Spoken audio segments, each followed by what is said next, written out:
الرحمن الرحيم الحمد لله رب العالمين والصلاة والسلام على سيدنا Muhammad وعلى آله وصحبه أجمعين. Jag hälsar först och främst välkomna till ännu ett nytt samtal är det ju. Inför valet. Vi brukar ha de här samtalen egentligen i Ramadan, men eftersom det är val i Sverige om någon vecka så tänkte jag att det kan vara ett bra tillfälle i att kunna diskutera lite grann kring frågor som berör valet och berör oss muslimer specifikt inshallah. Och vi tar gärna även era frågor och era åsikter och funderingar kring valet, kring oss muslimer. Vad händer? Hur ser det ut här i Sverige och i vilken riktning går utvecklingen? Idag har jag med mig två ärade och kära gäster. Och dessa är Sidi Asim Al-Riwan och Sidi Zubair Hussein.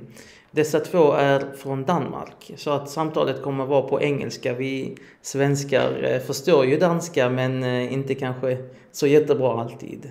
Och jag tror det är lättare för oss att ta samtalet på engelska helt enkelt. Varför har jag bjudit in dem från Danmark? Jo, vi har sett och hört allt mer i svensk politik och av svenska politiker om just Danmark. Och bara för en kort tid sedan så var en av ministrarna, jag tror det var Ygeman, som nämnde någonting om att han ville liksom ta sig an den svenska modellen eller någonting liknande. Den danska modellen eller inspireras av den på något sätt. Och det handlade om segregation, segregationspolitik och liknande. Och vad vi har sett är att det har skett vi som bor här i Skåne och bor i Malmö har sett hur det har förändrats ganska mycket i Danmark på väldigt kort tid. Och i en, oroväckande riktning. Nu så talar allt fler svenska politiker om Danmark som en förebild. Och det i sig väcker ännu mer oro. Och jag tror det är därför viktigt för oss svenskar och för oss specifikt för oss muslimer att förstå i vilken riktning Danmark har gått. Vad är det som har skett i Danmark de senaste 20, 30, 40 åren? Hur ser det ut, det politiska? Hur har muslimer det som minoritet? Hur upplever muslimer det? Och vad har man gjort från muslimskt håll? Har man gjort någonting för att försöka förhindra utvecklingen eller förbättra läget? Har man kanske avstått från någonting? Har man gjort något fel? Vad finns det för oss att lära från den danska erfarenheten? Det är väl vad dagens samtal kommer att handla om. Vi har tyvärr på senare tid sett en del oroväckande händelser i Danmark, och jag skulle säga att frånvaron av att man kommenterar inte ens det från svensk politiskt håll. Trots att det här är systerpartier till svenska partier som bedriver denna fruktansvärt oroväckande politik som jag tror, som får exempelvis SD att framstå som ganska milda. Det är väl hur jag skulle säga att jag upplevt det. Och att det sker av partier som är systerpartier till de svenska konventionella partierna är oroväckande, särskilt när man ser att det kommenteras väldigt lite från svenskt håll på händelserna. I alla fall, jag har med mig dessa två ärade gäster som ska bidra med deras erfarenheter och kunskaper. Brodern Asim, jag hälsar say welcome to you both to this discussion. With me I have Sidi Asim Al-Riwan, who is a journalist, a Danish journalist.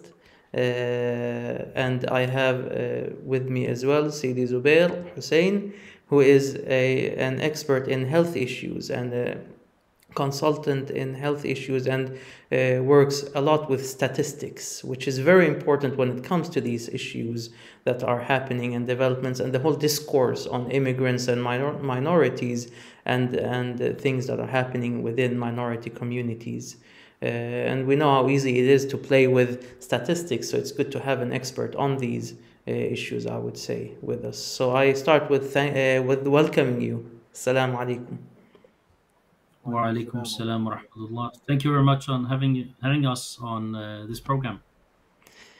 So, of course, as a Swede, and a Swedish Muslim, I look upon Denmark, and I remember actually the days when our parents and when the generation before us used to go travel to Denmark to buy halal food, halal meat. You couldn't find it in Sweden, so we went over, or our parents went over to buy halal meat, and I mean, Denmark was seen as a very liberal, I don't like these terms, progressive, liberal, anti-racist. It was a very open society, welcoming to immigrants and similar. Today, when I speak to Muslims from Denmark, I hear a totally different tune of what's going on there. So I'm asking you, who wants to start? What's happened? Tell us. I think it's good to let the older one start. So, bismillah. So that's you, Asim, or is it me? I guess it's me this time then. Thank you very much for having me on the show, first of all. And the initiative, I think it's good, especially because you are heading towards the elections the 11th of September, so far as I remember. Yes, exactly. And there's no doubt. I mean, we have got freedom in various areas in Denmark. There is no doubt. And the society in general, I would say, is supportive. And the Danish Muslims here are supportive as well when it comes to our freedom rights. What I have seen maybe through the past 10, 15 years plus or something like that is, first of all, that people are starting to talk about a plan B. And right now, maybe for the last 2, 3, 4 years, they're talking about a plan A. And especially Muslims who are raised and born here in Denmark, and their either parents or their grandparents immigrated to Denmark, is talking about, is it wise to stay here, or should we have one way or the other a plan either in Sweden or maybe in Turkey or other places? And I think the reason is that when it comes to defining, for example, freedom here in Denmark, it's like a sort of majority maybe have the right to define when you are free and when you're not free. For example, all of these discussions concerning hijab and all these things. I mean, a Muslim woman averagely seen maybe consider the liberation through Islam actually. First of all, that if she wears a hijab, she feels free or whatsoever. But if the society in general has the right to define when you are free or when you aren't free, of course, as a minority, you'll face problems maybe. That's one thing. The other thing is the proportionality when it comes to various issues. You talked about halal meat, and you usually came from Sweden to Denmark to buy halal meat. And there's no doubt that when you see an animal in general slaughtered, that's tough. To take life, that's tough. But specifically only looking at the process of slaughtering and not the time span where the animal is living, I think that is crazy, to be very honest. I mean, we've got almost 30,000 piglets in Denmark dying every day. That means around 10 million per year because of the way we produce pork meat in Denmark. And nobody would say, because piglets have a very bad life, we should one way or the other put a ban on production of meat. Or when it comes to addiction to gambling, for example, yesterday the Minister of Tax said that we have to approach this issue because approximately 500,000 Danes are addicted to gambling, and that's a lot. And Half a the million thing of is, how one many thing, million? How many million do you have, the population of Denmark? approximately 6 million in Denmark. Six approximately million. 6 million in Denmark. Oh, Yes, which means that it's not only the person who are addicted, either it's alcohol, it's gambling, or something else. It's not only that particular person, but it's the family, of course. it's the kids, it's maybe the wife or whatsoever, and the person itself as well. But because drinking and gambling as well, it's a part of our culture in Denmark, we can't put a ban on it. Mm, So I'm not saying that women can't be forced to wear something in particular when it comes to a dress code whatsoever. But we have to, one way or the other, rely upon what researchers says, what the outcome is of reports and so on. And at this time, we don't have any figures. We just have the figures concerning, especially Muslim girls are doing very well when it comes to education and so on. So, I mean, I love Denmark, and mm, especially the liberty and the freedom we've got here. But I think we should, and that will be my last comment for now, but I think we should learn to agree upon to disagree in Denmark. I mm, think that is very important. Nobody should tell me that I'm not supportive of freedom of speech or, in general, liberation in that sense if I don't promote certain things in the society. mm, I mean, I think there should be rights for gays and all these things, but you can't force me to participate, for example, in a pride. I mean, because I have certain values, maybe, but mm, I agree upon that people have their freedom in this country. So I can be supportive and promoting different things, but you can't force me and say if you don't promote or one way or the other march with us in these gatherings that you're not supportive in general. And the mm, reason is that you're a Muslim. So I think we need to agree upon disagreement first of all mm, and be supportive on the general rights. And as Muslims, I think we should ask ourselves, why is it that I keep a beard? Why is it that I wear hijab? Why is it that I'm I have used my free will to wear modest clothes as a male as well. Why is it that I don't go on the beach when it's 30 degrees in a certain time span of the day, and so on and so on? It's mm, because I have my freedom here in Denmark to choose as I want. So don't one way or the other categorize me because of my belief that I'm not free. mm. I actually use my free will to follow certain path in my life, as other follow other parts of their lives. Thank you. Sorry, Yes. that was a bit long, maybe. Okay, Asim. So, I mean, what is your take on the developments? How have you experienced the developments over the last 20 years in Denmark when it comes to minority Yeah. rights and Muslims? I mean, it's clear here that Sidi Zubair is saying that there is a discrepancy. There is we say in Swedish, dubbla måttstockar. You treat the majority population with one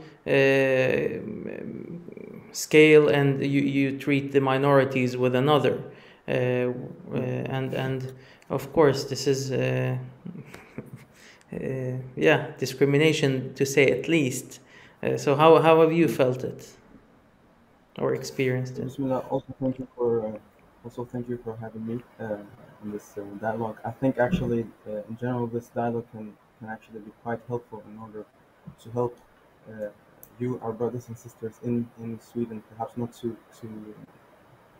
do the same mistakes, perhaps to kind of Sydney, I can you think come the a main bit way. closer to the microphone, maybe, or similar? It's a Yeah. bit unclear.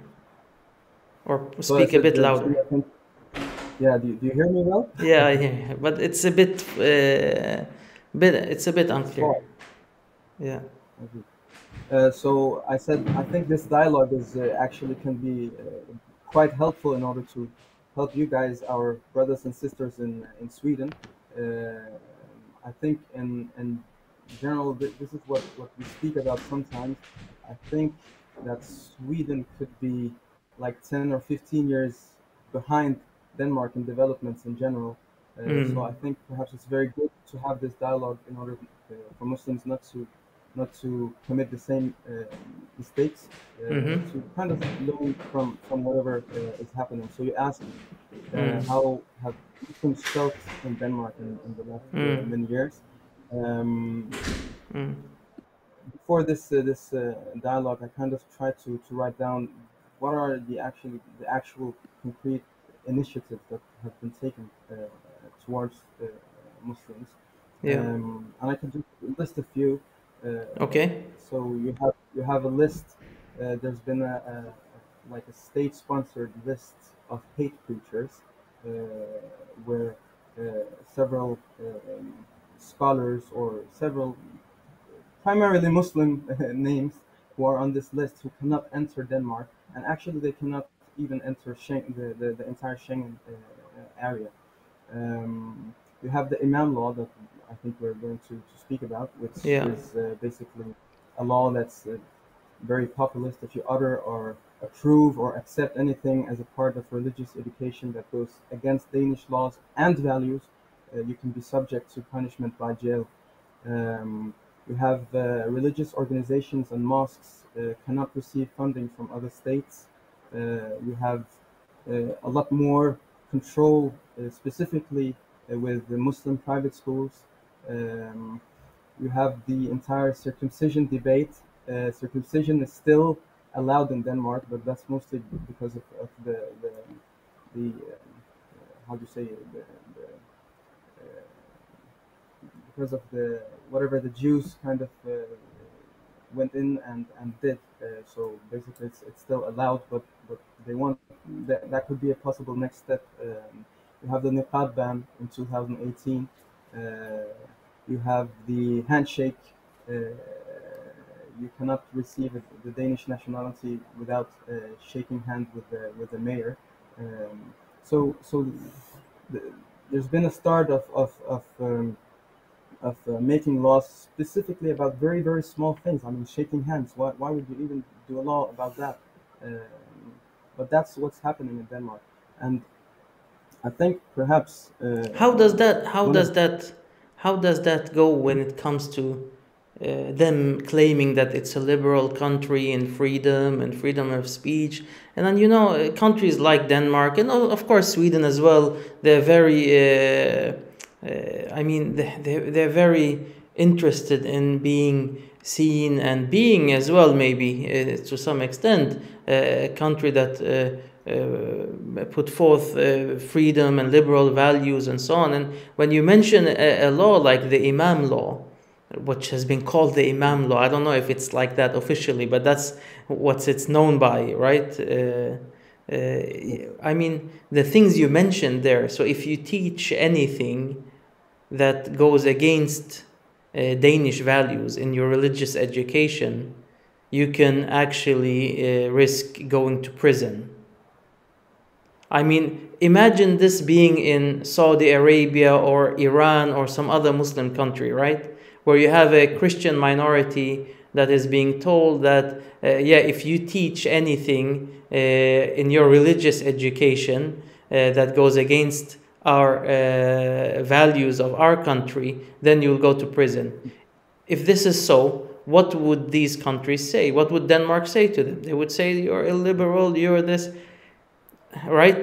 Democracy, freedom of speech, and I don't know what. So the only difference where I see it when it comes to this, of course, maybe I don't have the whole, we will see the whole law, what it actually says, but from an outside perspective, the only difference I can see is that those countries are actually not saying they're liberal and not claiming to be, and maybe don't want to be either, whereas these are, and at the same time not upholding these liberal values, so to speak.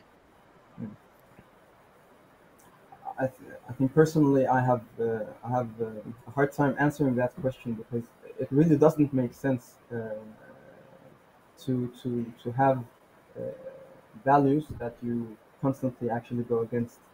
So you call them liberal values, but you're actually taking away different freedoms, so to say, all the time from the Muslim minority. Um, And I think it's on the other hand, I mean, values changes in a society, so it's very tough to define what is a Danish value. I mean, you can't say freedom is a Danish value alone. I mean, it's I see freedom as a value within Islam as well.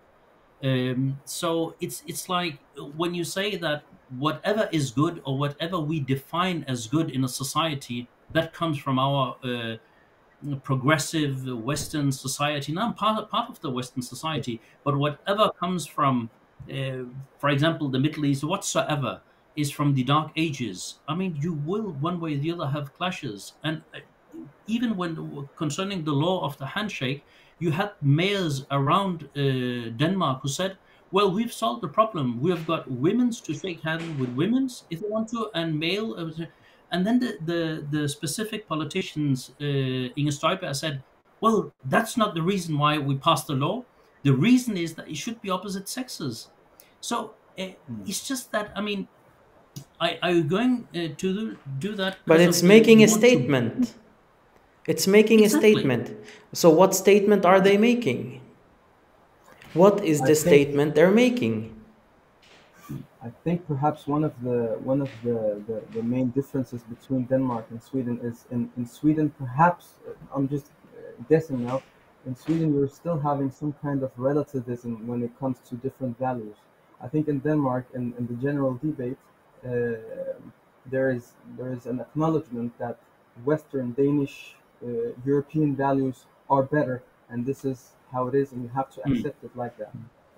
I I think, think I this. don't know. Yeah, I think it's been a shift in Swedish politics lately, Yeah. where they're shifting to that stance as well. It's not gone into Mhm. law yet. Maybe, yeah, it has maybe in some places, the whole discussion on honor and honor, the concept of honor and these things.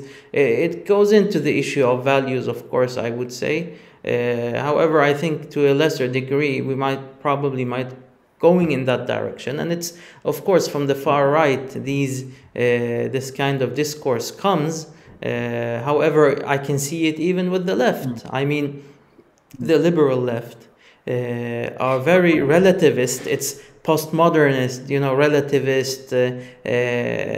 No, everybody has their own truth and everything. When it comes, Mm. especially when it comes to Muslims, and they're very active in that, you Muslims should need to be reformed, and postmodernism and liberalism and all secularism and all that. At the same time, they have I mean, it's very difficult for them to accept that people have another view on morals and values. Take, for instance, the issue that Sidi Zubair mentioned when it comes to LGBTQ and view on family and sexual morality and these things. It can become very militant almost. So I mean, Yeah. you can find it on the left, on the right. It's almost to the degree where you see, you have some Muslims that are, I mean, that haven't any room for difference of opinion. I mean, very superficial and short-sighted, and so. I mean, you have these people as well, and the thing is that their discourse is growing, and they're actually achieving more power by the day, and implementing laws now in Denmark. That's what's worrying. But I would personally be happy if we say we have the value when it comes to freedom of speech, thinking, and all these things.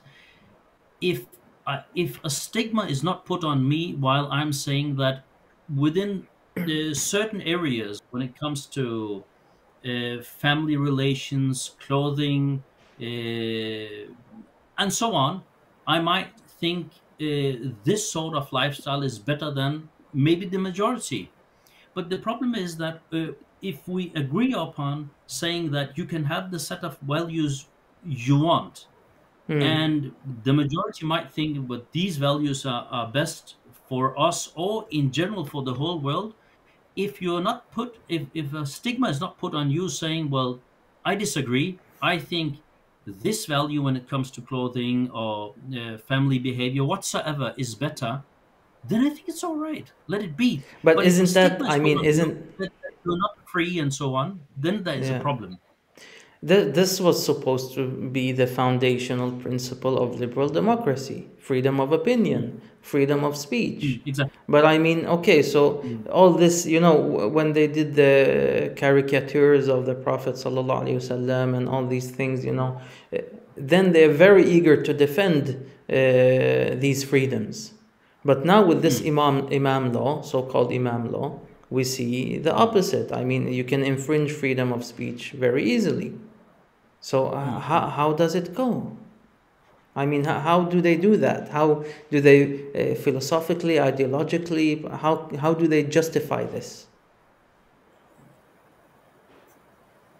I think really there is an acceptance that the different values are not the same, and it states it quite frankly, not even by only by right wing politicians, but it's happening from left wing politicians as well. That Yes. Western values are better than all other values, and specifically they also mentioned that Muslim Islamic values basically have no place here, and they are evil and they are bad, and this is how it's viewed. Which I So would say, okay, which is yeah. I Bismillah, mean, which is fine if with me. But the thing is, but if we are really free in Denmark or other parts of the world, we should agree upon that if somebody out of a free will turns to one way or the other within the boundaries of the law, turns to, so to say, darkness, let them. I mean, and that's the thing, that's is what which the society should be judged upon. But the thing is, if we say we define the freedom as well, and if you are not participating the way we want you to participate, you are not free. I mean, that's a huge stigma, so far as I I see it. mean, yeah, for me, it's difficult to interpret it. I think in another sense than that they're actually afraid. I mean, I can sense some fear of.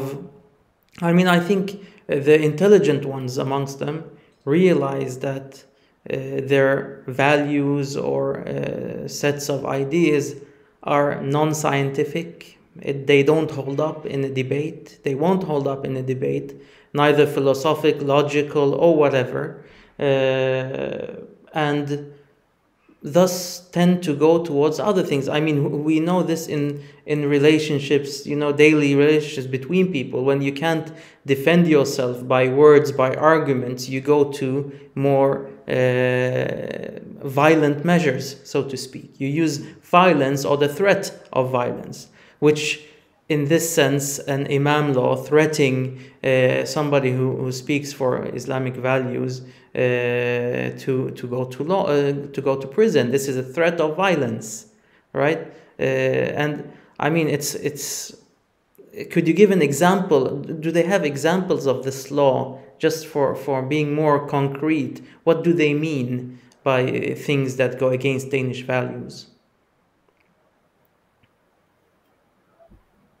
I think regarding the values thing, it's actually quite unclear, and that's what makes the law very very vague and very populist. Actually, in fact, the law has, as far as I'm concerned, only been used once, um, and it's. I think actually it's very sane because it is very popular. So what they say is, if you utter or approve or accept anything as a part of religious education that goes against Danish laws and values, you can be subject to punishment by jail. Um, this Have they this is defined Danish specifically values? no, it's not defined. It's not defined. The Danish law is Okay. defined, but the values are not defined. So I think, for example, if you speak of uh, anything that would perhaps be a part of the religion which is against Danish law, let's say polygamy, for example, that would that that that would fall under the law because it's not legal in Denmark. So if you, in your way of speaking of polygamy being a part of Islam, kind of are approving or accepting to it, then you can be punished. And yeah, uh, which is quite interesting because you have people in society having all kinds of different of all kind of crazy ideas about things, but you want to legislate specifically about this uh, issue. Specifically about the religious aspects, of course. And Yeah. is it specific on religious education? Yeah, so it has to be someone who is kind of a religious preacher. So, and it doesn't need to be public. It could potentially even be in the private sphere. If Mm. let's say we're having a chat in a car with an imam or something. He says something, and somehow it's been uncovered that he said so. This could potentially also be illegal. Okay, so if I would say as an imam that I'm against taxes, for instance, then I could be prisoned. But if I say that as a capitalist that I'm against taxes, then it's something good. I mean, is that how it works in Denmark? Yeah, I wonder. One thing is that, of course, the legislation here says that you can't take more than one wife, but you can have a woman can have relation to 5 or 10 men, so plus whatever, and a man as well, to the same sex, opposite sex, or whatsoever. But when you, as a preacher, it's just an example. If you, as a preacher, says that if you have more than one wife, you need to take the same responsibility at least, treat them well, Hmm. treat them equally, and all these things. Well, you've done something wrong. Okay, Which okay. sounds So one way strange. You can on the side have relations yeah, where you yeah, don't take any responsibility of anything at because all. that's okay with Danish values. They mean Yeah, I interesting, mean, don't interesting. force me to say it's all right when Okay. it comes to wealth. But it's just, I mean, Yeah, but yeah, I recognize the discussions. I mean, they're not foreign to us as well. It's not been implemented in law to that extent, but I can recognize the way of thinking and the way of reasoning, which is, of course, very illogical in many senses. But and as I mentioned, it wouldn't hold up to neither scientific or philosophical or logical discussion whatsoever.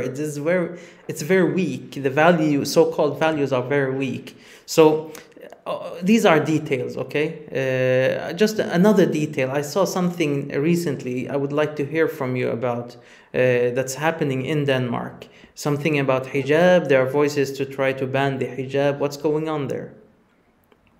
This is another good example of what is happening in Denmark, and it's actually also something that makes this dialogue quite relevant. A couple of days ago, a commission here in Denmark. I forgot the name of the commission. It's the commission against the forgotten fight for women or something. Is that correct? Who uh, gave Unicamp. who gave them the actual command So to do they're this? authorized. They're authorized by the government in order By the to kind of, government. Which government is yeah, now in Denmark? Who is sitting in government? social democrats who are, yeah, yeah. The same Social kind of, Democrat. I mean, the sister party to the Swedish Social Democrats. Well, yeah, our social the one with democrats the roses. like are right here as well on different issues, at least. Okay. No, because I haven't heard any comments from the Swedish Social Democrats on this. It's Yeah. interesting. I mean, I know that Yeah, even Swedish Social Democrats have cooperation with the Danish ones on many Mm. levels, especially here in Skåne, for instance, with Malmö and Copenhagen and so on. I've never heard them put forth any critique. If you say that the Danish Social Democrats are similar to the far right in many ideas, it's worrying hmm. that nothing have been Yeah, a said. particular ideas, they're the same. There is no doubt at all. Particular ideas, they're the same. Hmm. Interesting. Very So, interesting. so the the recommendation is not a law yet. It's a recommendation that came from this commission, and Okay. the members of this commission they are characterized by actually not having very much knowledge on the issue, or being very, very Islamophobic. Uh, so they came up with the recommendation of banning hijab in the we say the Folgeskolen, the ground school, so to Yeah, say. elementary So, school. yeah, the elementary school, yes. Um, and Both private and public, right? Yeah.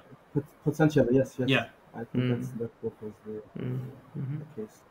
And again, you see a commission that has been authorized by the government to come with recommendations, but Mm. they're actually coming with recommendations out of nowhere. They don't have any uh, how do you say empiri Empirical statistics. Mm. exactly.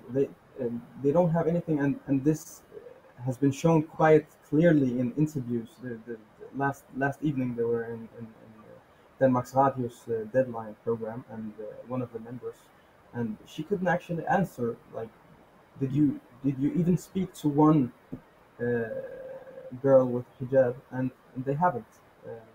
They've spoken to two or three schools, from what she said, and it's quite ridiculous, actually. And I thought, I mean, the other thing is there is no one way or the other grounds when it comes to researches and surveys done and so on. And then again, the proportionality when it comes to this problem.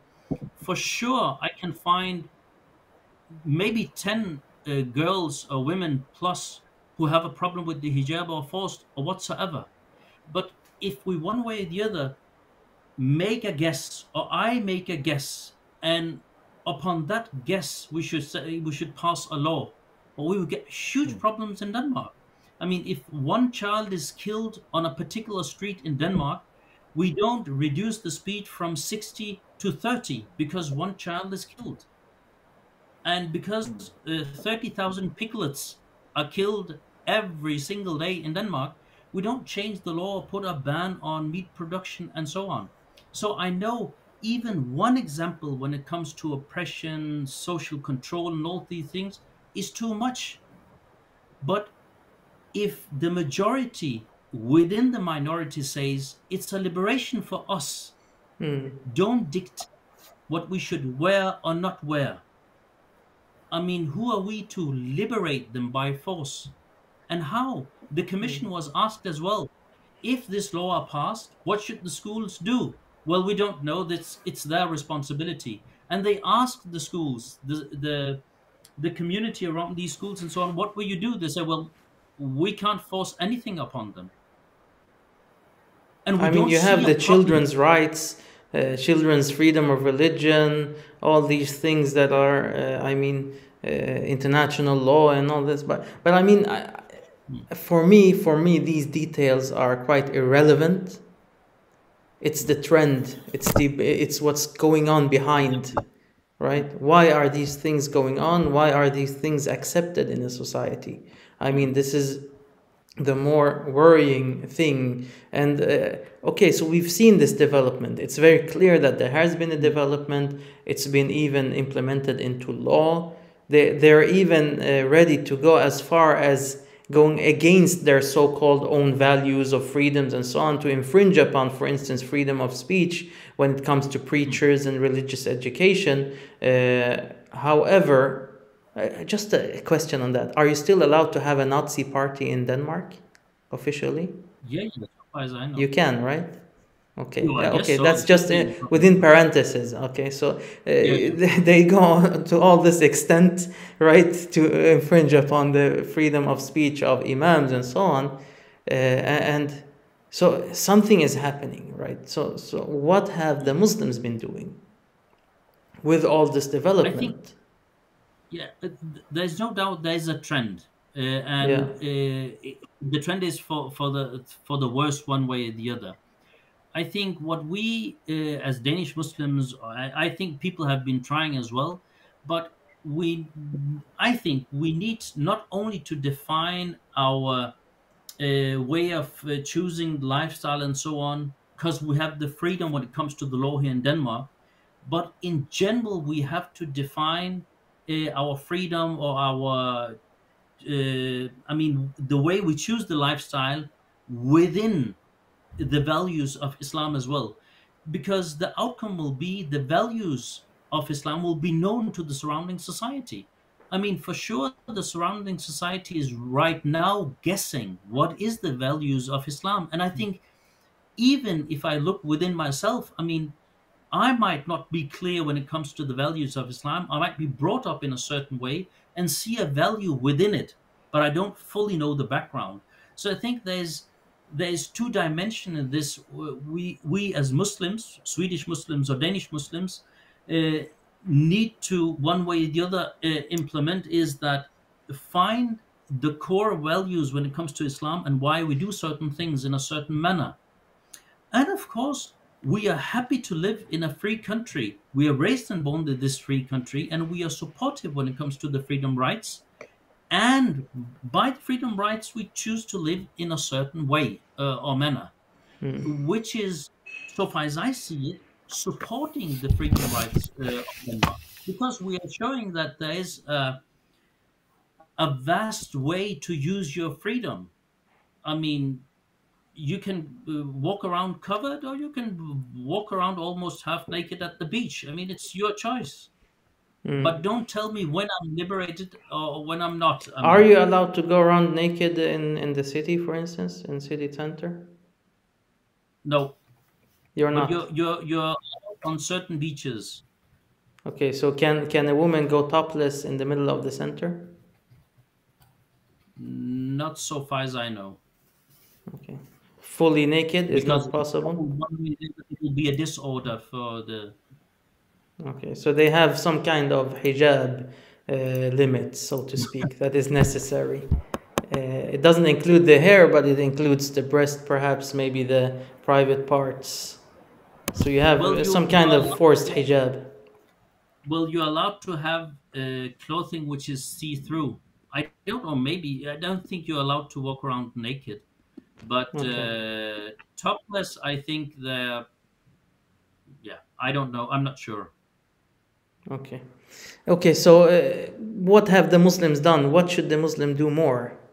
Have they done any mistakes? Should they have done more? I'm not in doubt that the Danish Muslims have their share of bad apples when it comes to habits and all these things. But that is when it comes to, in general, legislations. Might be taxes, might be thieves, might be violence, and all these things. But in general, I say that the Muslim population in Denmark, the Danish Muslims, are facing the same obstacles as other Danes in the society. That means when it comes to kindergartens, when it comes to job, work, studying, and all these things. But isn't there a So level, a degree of more difficulty? I mean, they face these obstacles. there is, At the same time, they face there is even another one as well, which is them being exactly, and I Muslim. guess yeah, that is the stigma which is put upon. I mean, for how long should a woman or the Muslim society averagely seen say that we don't feel oppressed because we, I mean, walking around with the hijab or something like that? And they say, well, but we know a few examples of women or girls or whatsoever feeling oppressed. Yeah, I know that, but you will find that in every society, even non-religious, that feels oppressed because of a certain way of behavior. I would guess the dating sites we have in Denmark for sugar daddies, where we can choose among young girls being 50 or 60 or 70 as a male because we've got money, we can one way or the other choose. I mean, I see that as oppressive. I know it might be within the law, but on a personal level, although it's allowed, I see it oppressive. So, I mean, it's again to say that we should be on common grounds when it comes to values and freedoms and all these things, but don't judge me upon the way I live. I mean, if I need to remove the stigma first of all before discussing the core problems, then it's difficult. Okay, have the And Muslims sometimes, have the Muslims countered this in any sense. I mean, historically, when Muslims are pushed down, I mean, for instance, now this law, the so-called Imam law, is Sidi Asim said that it's only one person who's been charged and evicted by, or what's it called, convicted by this. However, Right. the counter response to this is that probably a lot of imams are self-censoring themselves. They're not daring to Yeah. speak. The, I mean, they're I'm sorry. Yeah, I'm yeah. sorry to laugh. Actually, the reason why I'm laughing is that the reason why the reaction is so vague one way or the other is that the level of integration we have reached is beyond imagination. I mean, we're just thinking, well, Mm. okay, they'll pass these things, but okay, fine, we are still living, we've got our jobs and all these things. I mean, I think we reacted 10 years before. There was a bigger reaction, I would guess, compared to now. I know the streets were packed in Copenhagen yesterday because of this uh, hijab thing, but in general, we are one way or the other used to this. We have got used to the stigma actually, and it's sad. It's really sad, and I think we as Danish Muslims have a responsibility, maybe beforehand, compared to the surrounding society, because even in the surrounding society, within the non-Muslims as well, they feel it oppressive as well on our behalf, to be honest. But it's been normalized. I mean, and Muslims have starting to feel this is a normal sense, maybe to a certain degree. And I mean, shouldn't Muslims have, for instance, we have upcoming elections now, right? The 11th of September. We suddenly have a new party in Sweden that is taking on themselves. It's not an Islamic party or whatever, but it's a party that is made up of mostly probably Muslims who have taken upon themselves to try to change this trend that we're seeing. Uh, we don't know. Will it succeed? Will it not? Will it take 10 years, 20 years? But we see some kind of development. It's quite natural development, I would say, even in a democracy and so on. Especially when a large portion of the population or minority doesn't feel that they can connect or they're not included in the other parties, they will create their own ones, right? Have this not been done in Denmark? Haven't there been discussions on this? Is there have you tried it out? What's the experience there? Have there been political lobbying, lobby groups? Are there Muslim politicians in the conventional parties active there? So how does it look on the political scene? Hmm.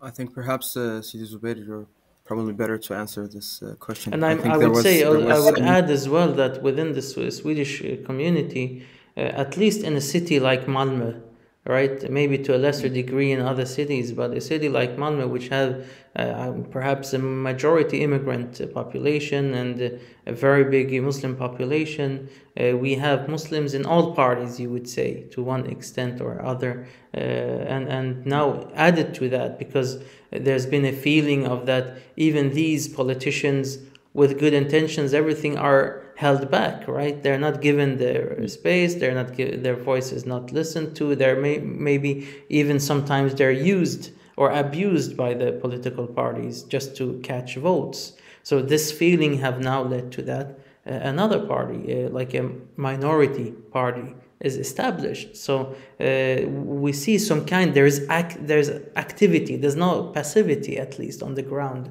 How has it been in Denmark?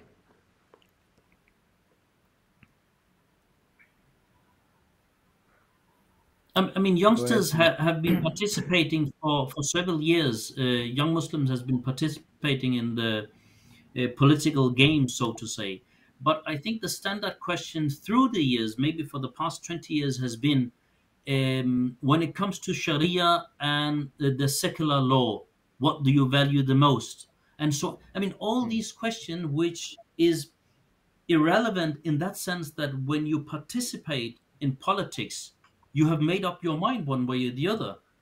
And when it comes to Sharia, the only knowledge here in Denmark is, I mean, it's how women are dressed, when it comes to a certain way of punishments and so on. I mean, it's not Sharia in general. For me to say, well, if I pray 5 times a day, if I help my neighbor, if I participate in the society, it's a part of Sharia.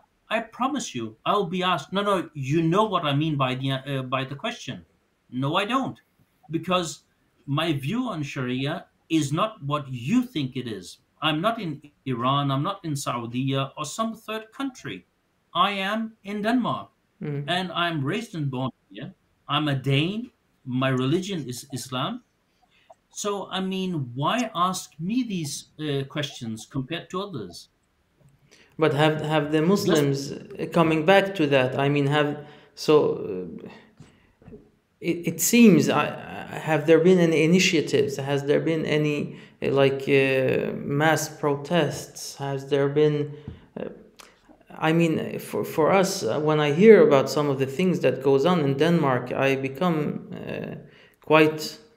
It's very strange for me to hear these things. You had the inauguration of the new mosque, for instance, a couple of years back, right? As I understood, like no big politician came and took part because this mosque was funded by Qatar, right? The local mosque here was funded by Qatar.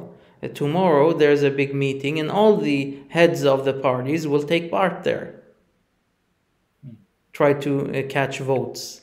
I mean, whatever we say about that, we can have discussion about having these politicians in the mosque to begin with. Is that a good idea or not? Perhaps not, right? But I think the whole sense and the whole relationship, and how the relationship between the Muslim community and the politicians and majority community, it seems to be better here, at least for now, but I don't know. And it I seems think to be that the Danes have been passive. They've been very passive. I would say I don't. averagely seen, I'm not in doubt it's better in Sweden. But on the other hand, say that even non-Muslims have raised their voices. Muslims has, but even non-Muslims have raised their Mm, voices. The problem is if you participate in politics, and I really support people who does that, because one thing is that it's interesting, but it has a huge influence on our daily life when it comes to legislations and all these things. The problem is that no matter almost which party that you participate in, and we've got examples 10 years back, 15 years back, you're not asked the same questions as all the other politicians. mm. I mean, why can't we start on the same blank sheet saying that if you participate within this party, of course your value averagely seen correspond with that particular party? No, you're asked about what do you think about this mosque funded from here and there. I mean, it's and that's why even when the Danish Muslims participate, they're very afraid that the only question they will face is concerning invandring, Muslims, and all these things. I mean, we've got Okay, experts so in take tax. those questions. Take those questions. Why not? I think Well, the the witch reason is hunt why that I happened. see myself as a Dane. I mean, why are these questions only put? I mean, I mean, I understand that. I understand your line of thinking. I do agree to some extent. But okay, so they're putting these questions. Take them. So what's the problem? You deal with them. I think I mean, for instance, this imam law. If this imam law would be implemented tomorrow in Sweden, there would be critique. We would be probably having imam gatherings, speaking out against it, speaking anyway, going. I mean, there would be a big movement, not just accepting things as they are. And I think this is. Of course, it's very much about the organization of Muslims. Are Muslims organizing?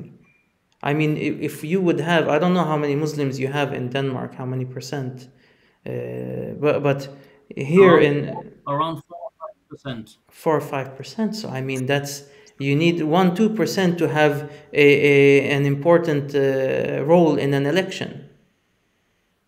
I'm sad to I say, I think would guess the one way or the other, Muslims were much more united maybe 10 years ago on particular issues compared to now, actually. And I think Why it's is it's the that? level of information. We have become very integrated, and I mean it honestly. Assimilated maybe. Call it assimilate or integrate. Yeah, I get your point. Yeah. I mean, are we losing the Muslim identity, which is, I mean, we as Muslims have combined interests. We are still an ummah, and we have things that are specific. I'm very open, for instance, when, you know, I work a lot with other communities, I'm for integration, for being inclusive and being part of society, but not on the cost of me being Muslim. I won't compromise me being Muslim to be able to. I'm not. I don't want to fit in any place. To be I included think or that be a part of is not being to try to fit in. So of course, I'm very clear with the stance of there is a we and them. It just doesn't have to be we against them. It could be we with them, and I think this is självklarhet, as we say in Sweden. This is, I mean, any other minority would say the same. So why wouldn't we Muslims say that? I think the lack of organization. Are you hearing me? Yeah, yeah, we hear you. I've been having some technical difficulties here. So I think the lack of organization structure between the Muslims has been a great factor in this in the last many years, to be honest. Specifically, perhaps you can correct me, Sidi Zubair, but we have three umbrella organizations amongst Muslims that represent different mosques and organizations, and I mean, in a small country like Denmark, where Muslims are a minority, why are we three? Why are we having three organizations? I mean, this is very saying to our situation because we're quite split in ideological thinking, split in ethnicity, split in different kind of things that may split us. And I think that's perhaps one of the very important takeaways from Denmark is that unfortunately we haven't been able to cooperate on the big issues that actually gather us. We Why is that? this I is mean, this is we have in Sweden, we have better. not just three, we maybe have 10 national organizations. In each city, you have 30 different mosques. Okay, so here in Malmö, we have many mosques. And still, we have something called Malmö's Muslim Network. It doesn't gather everyone, but in there we have Sunnis and we have Sufis and Salafis and Shia even are included in that. I mean, we have an external enemy. We have an enemy which is mainly the far right, so to some extent the far left as well. So why don't we organize, It's like gather? it's about to happen now. This is the feeling that I have that the younger generations are actually more or less don't really care about these kind of madhabi kind of differences. Splits. Yeah, they know we as Muslims have to gather against all these attacks that are coming. Good. I think hopefully, inshallah, I think this is happening now. This is what I'm sensing. This is what I'm seeing. But to be honest, if we look at the history, I think this has been one of the main problems here in Denmark. That no, he's a Salafi, so we can't cooperate with him, and he's a Sufi, and he's a Shia, so we've been And split, in and the this end, has they're been all our. going down the bin, so to speak. I mean, it's The it's division To is crazy. a cruel give thing. a It very good is. example, to give a very good example, for example, when they started speaking about banning halal slaughtering, or not actually banning halal slaughtering, but they did a ban on that you cannot halal slaughter without how do you say bedövelse Stunning. in English? Yeah, Yeah, stunning without or yeah, sedative. um, then you had voices amongst the Muslims saying that, oh, but the stunning according to our madhab is okay. So we don't really have a problem with that. So instead of taking like the broader sense, they're about to take away our rights, and we're starting to discuss fiqh. Yeah. This doesn't really make any sense. I mean, this I And this, recognize this. This is, I mean, we've had this problem. We've had the issue of minority fiqh al-aqalliyat, and this that unfortunately led to this. That we are the ones who compromise, and it's step by step. It's one step after the other. It starts with halal, and then this, and then that, and I mean, this is. We have to step by understand step. it for what it is. It is not about the details. It is an overall motion that is going in a certain direction. And these details are just things that they're going to take with them on the way. And the direction is to erase Muslim identity so much so that it's not anything specific. They're removing the specifics.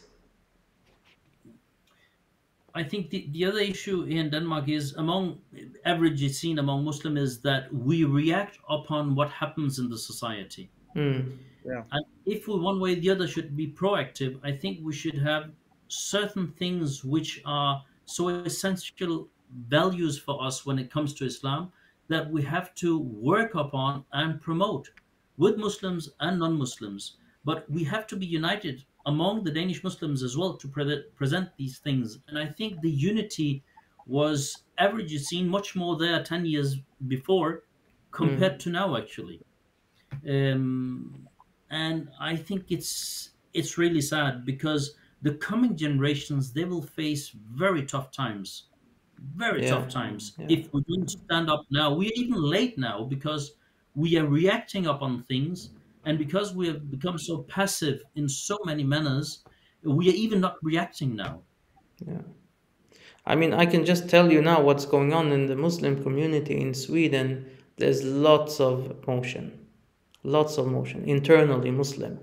Muslims meeting Muslims, different committees, different round table talks, and people from different directions.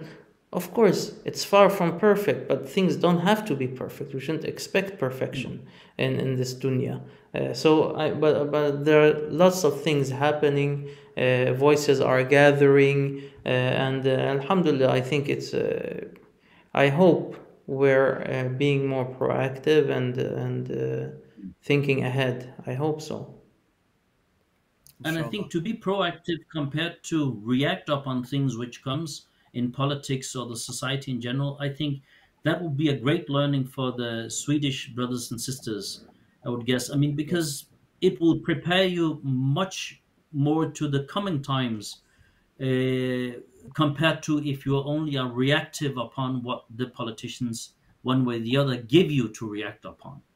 Then be Hmm. proactive. It might not be perfect, but still you're trying. I mean, I think that would be a very important lesson.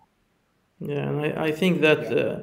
I hope that perhaps we can start some kind of maybe we're as the brother Sharif here mentioned that maybe we need to assist you in Denmark from outside. I don't know as an ummah we're all one ummah. We're not outside. I mean we all feel for each other and stand with each other. Whatever these limits, these borders are not relevant for us from that perspective. So of course we want to help you in that which you're in, and I think if I mean there are lots of relationships between Swedish and Muslim, Danish Muslim organization. I think that there needs to be more synchronization, cooperation. I mean, generally as well, we're in Scandinavia. It's very connected. Everything is connected. So I mean, we should be more in contact with each other on these things. Yeah. I think if I should kind of summarize a couple of takeaways from the situation in Denmark that you can perhaps use in Sweden is first and foremost a very broad cooperation between Muslims, and to kind of basically have some taqwa when it comes to that. And what I mean by that is that yani people are losing their faith. We have young Muslims losing their faith. We have very, very severe things, and we can't see through ideological madhabi differences. We really need to kind of know that this is an attack, and they see us as one. So why don't we see ourselves as one? This is the first thing. The second thing is, as Muslims, to really hold fast to the Deen, and know what it's about, and get continuously get more knowledge on the Deen, and know what are we coming from. Why am I wearing hijab? We have to know that we are in a sense different from others, and the Quran says, yani, so it shouldn't be a surprise to us every time that we're attacked. We've been promised that we will have people going against us, and I think the final advice is to actually have a plan B, because right now it may seem that Sweden is much better, and it is, than Denmark, but as I started to say, perhaps it's only 10 or 15 years after Yeah. Denmark, Yeah.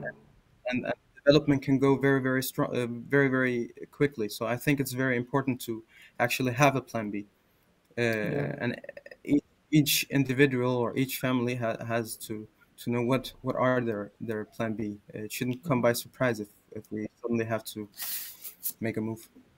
Yeah, I think, yeah, I agree with you fully. I mean, I would add to these things maybe a couple of things, but I want to hear what your advice are, Sid Zubair, before we finish off. Yeah, I agree upon what Sidi Asim said, and I mean, to be steadfast when it comes to our own values, because we should mentally accept that we are Swedes, we are Danes, and so on. So we shouldn't doubt that and say, well, we have to one way or the other see how is our values within the society. I mean, we are part of the society, and then we need to know what are our Islamic values within the society. And when I say promote that, is not brainwashing everybody. No, it's because we are proud of having these values. That is necessary. And if one way or the other we can be proactive, either being in Sweden or in Denmark and so on, it's a very important step forward. I mean, which are the areas that we one way or the other fight for the broader society in general Mm, and for ourselves as Muslims. And the last thing is, what was that? I'm sorry. Um, I'm sorry. I forgot I had one last thing, but I think yeah. What I was going to say is that what a politician couldn't imagine to say 10 years before mm, is now normalized in mm, Denmark. mm, So Hmm. don't be shocked if you see a faster development in Sweden, because they have the practical example in Denmark, so it might be even easier to implement mm. it in Sweden over time. Yes, I So can I think, sense. I can sense some of yeah, that, especially when yeah. they're So we are pointing lacking. towards Denmark and even speaking about Yeah, like the Danish model. It's more and more spoken about. It started. I think it all started with the far right here in Sweden, the Sweden Democrats speaking about the Danish model. Now, the latest time, I think, just a couple of weeks ago, it was a social democrat minister in the yeah. government speaking about segregation and the Danish model and similar. So I mean, I can So we are recognize lacking that. time. Yeah. Yeah, it's going very quickly, and however, we're not giving up without a fight, so to speak.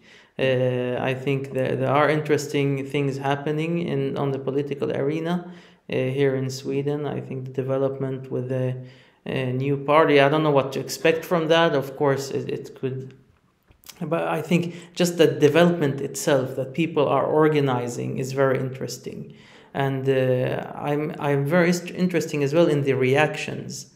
Like you have now immigrants or immigrant background that are like they've gone so far as to create a party and a part of the democracy and so on, and still it's I mean it's not enough.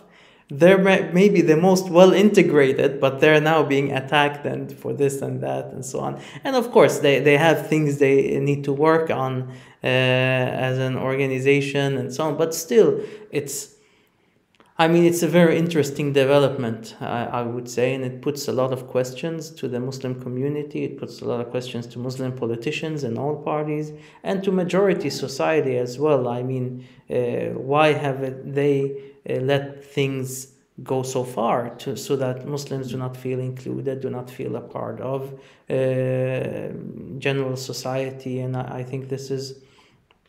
Yeah, this is very natural what's happening. I think from the Muslim perspective, what you've given of advice, especially the thing on gathering and looking away from differences of opinion and interpretation, I think this is essential. And I hope that we're all working for that. We've been working very much for that. But I would add a thing as well, and that's connecting to other parts of the Swedish community that are actually feeling with us, or that are actually being attacked or will be attacked within time. Other minority groups, the Roma group, the Jewish group, the Sami group even. I mean, any minority, when repressive majority rule takes part, especially in what seems from a historical point of view be in a Western secular context,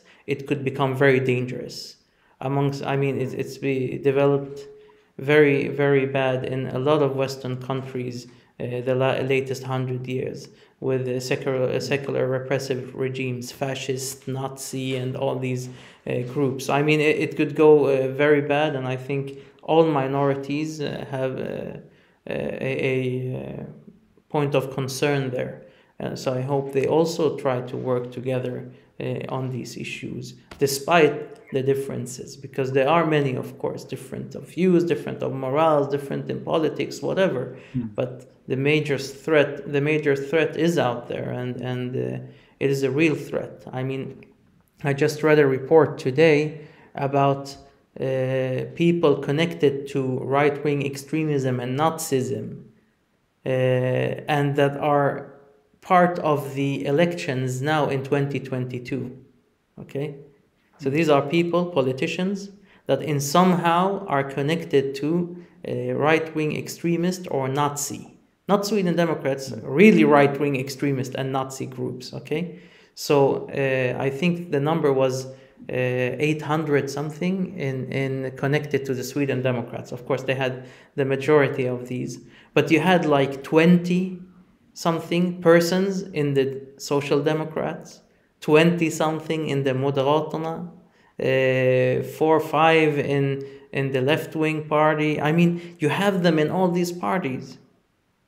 And these are just those that have been caught, right? These have been caught to have some kind of connection to Nazi groups or similar groups. So the rest that haven't been caught, how many are they? In all parties, right? And they're even speaking about taking power and taking over. And I mean, this is the rhetoric that they're using, these people. So I mean, it could go really dangerous. And I've always said that if we have an economic crisis, which maybe is not so far from being true, things will go in an extremely fast pace to extremely difficult times, especially for minorities and especially for Muslims. If I can just add one final thing, I think it is one of the things that has been in Denmark is I think perhaps Sidi Zubair has experienced this, and we have others like Wasim or Abdul Wahid Peterson. Whenever people go out and actually try to represent, I think it's very, very important to support them, because I think it's really people can feel very, very much alone, especially when the Muslim, when the counter attack is that great. I think it's very, very important for Muslims to realize that we only have each other to support each other. Yeah. I think this is a very, very important point I fully in all. agree. I mean, this is maybe the most important thing I would say, right? Because we have Whenever these you see people. someone doing khair, yani, whenever you see Okay? someone doing khair, embrace that khair and support that khair and try to be there in any kind of way. Yeah. Reach out and say Barakallah feek, thank you for speaking up, or yani something, some supportive words can actually make a big difference. I believe But it shouldn't for even such stop people who there. It shouldn't stop there. It should be a yeah, financial support. We need to absolutely. support financially our representatives and our organizations. One of the biggest problems, I mean, just see the rhetoric of the far right extremists, right? When they want to stop a Muslim from speaking, what do? They try to attack their financial status. Any income they have, cut them off, make them lose their job, and whatever. So, a Muslim representative that is taking the struggle should not just be supported by a clap on the shoulder, they should be financed fully to take that struggle. I mean, it's crazy. It's fard kifaya. It's crazy that it's not done. I mean, if we want our imams or our representatives to speak the truth, to stand up for that which we really believe in, then they need to be financially independent and strong. Yes. And I mean, and this goes for organizations, it goes for representatives, and I think this is key in success in the coming years, I would say. Wallahu a'lam. Inshallah. And I think this is one of the quite big problems about being a Muslim in a Scandinavian country where the welfare is so good. We're getting used to everything is free because of the taxes, and schools are free, and everything is free. So we don't want to give our money to anything that actually is or anyone who is actually actively working for our rights, and we need to change that because it's not like that other places. Alhamdulillah, thank you for those words and thank you for your time. I hope that we've been able to get something, learn something from your experiences, and we pray for the better for these societies. I mean, we love the countries that we live in, and we really want them to prosper in all sense of the word, but unfortunately the peoples are heading in the wrong direction, and the countries are heading in a totally wrong direction. And of course, I would also say, without going now too much deep into these things, I think it's an international thing. We're seeing an international change. We're seeing a change to the political situation, to ideologies. Liberalism is getting more irrelevant, which has pros and cons. Everything has pros and cons, of course, for a minority. However, there are big things happening on the world scene that are affecting us, and if we're not ready for them, if we're not prepared for them, it might be really tough years ahead. May Allah make it easy for us and for everybody around us, Muslim and non-Muslim. Because in the end, I think in the end, when things go bad in a country, they go bad for everyone, unfortunately. Even though the minority gets hurt mostly, I think that everybody's hurt by it. Wallahu a'lam. May Allah make it easy and keep you safe and keep Denmark safe, inshallah, from the evil from within and from without, from outside. Barakallahu feekum. Thank you once again, and I hope to have more. We will maybe have a discussion after the elections and see what happens. Let's do that, Inshallah. Inshallah. Take care. Thank you. Thank you for having us. Inshallah. Assalamu alaikum. Jazakallah. Wa alaikum assalam.